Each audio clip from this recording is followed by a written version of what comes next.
Ukraine's President Volodymyr Zelensky says he welcomes a proposed limited ceasefire with Russia, but needs to see more details.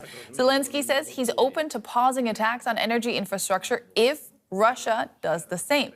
His comments follow a phone call between U.S. President Donald Trump and his Russian counterpart Vladimir Putin on Tuesday. Now, despite those talks, air raid sirens sounded in the Ukrainian capital on Tuesday night with reports of Russian attacks on civilian infrastructure in Ukraine. President Zelensky accuses Russia of trying to drag out the war. Putin has so far rejected Washington's push for a full 30-day ceasefire, insisting that any long-term deal would be contingent on the West halting all military aid for Ukraine. But in a Fox News interview after his call with the Russian leader, U.S. President Donald Trump denied reports that Putin had demanded an end to foreign aid as a condition for a ceasefire. I think we had a great call. It lasted almost 2 hours. Talked about a lot of things, and toward getting it to peace. We didn't talk about aid, actually. We didn't talk about aid at all. We talked about a lot of things, but aid was never discussed. For more on this, we're joined now by DW's Nick Connolly in Kyiv and Yuri Rushetto in Riga, where our Moscow team has been based since DW was banned from reporting in Russia. Yuri, let's start with you. Trump there seeming very pleased with his phone call with Vladimir Putin, but what concessions has he actually convinced Putin to make? Well, Nicole, the only concession Putin made was that Russia agreed to Trump's proposal to refrain from shelling Ukrainian energy infrastructure for 30 days, meaning no more missiles would be fired at Ukrainian power plants, heat supply stations, refineries and similar facilities. But that's all. Essentially, this is the minimal concession, because the Russians would then, or could then, shell everything else. And as important as the heating stations are, the heating season is almost over, and the Ukrainians have proven time and again in the past that the Russians couldn't truly disable the Ukrainian network despite massive shelling. Then there is agreement on a prisoner exchange, but that's nothing new. Such exchanges happened all the time. The essential thing, a complete ceasefire, hasn't been achieved. Nick, you're in Kyiv. Is there any sense in Ukraine that this call has brought a ceasefire any closer?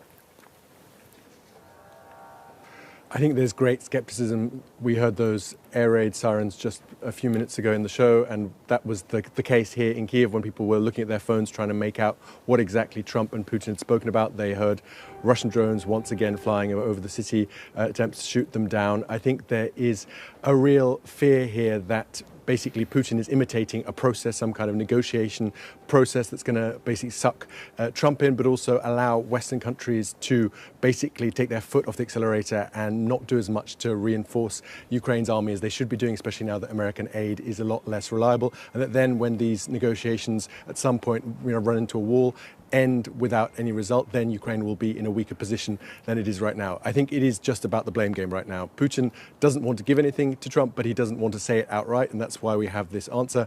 As Yuri said, the heating season is almost over, and also Ukraine is doing significant damage to Russia's oil and gas sector with its drone attacks on Russian facilities. So it's also something that Putin would want for himself and his own economy. Yuri, Russia resumed strikes immediately after that conversation Putin had with Donald Trump. Is this his way of asserting his position ahead of further negotiations?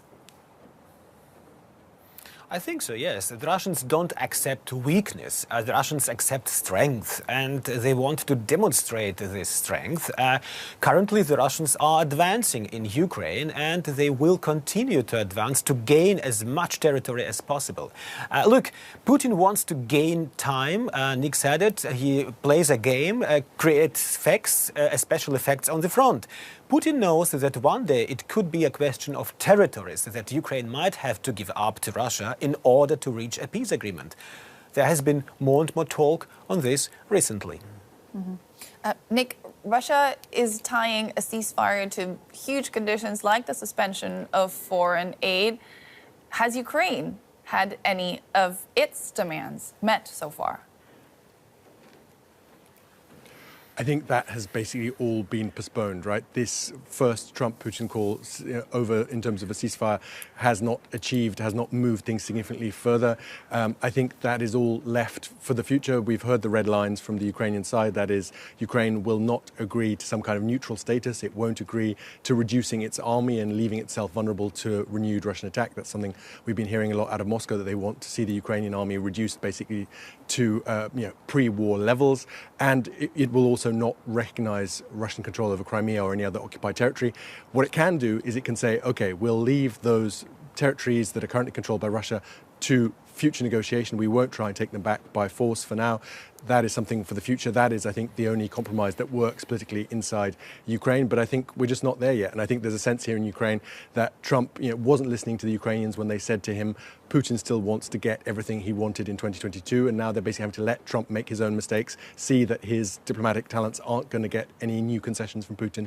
And then hopefully sometime down the road, when Trump has realized that his current track isn't working, then they can come to some kind of better consolidated negotiating position between Kyiv and Washington and really put the pressure on Vladimir Putin to actually come to a deal that Ukraine can live with.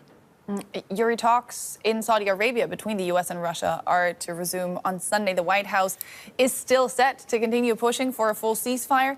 How far apart are Russia and Ukraine on this right now? Well, they are very far apart. I think, in general, Putin is less interested in stopping the fighting in Ukraine and more interested in stopping U.S. aid to Ukraine, first and foremost.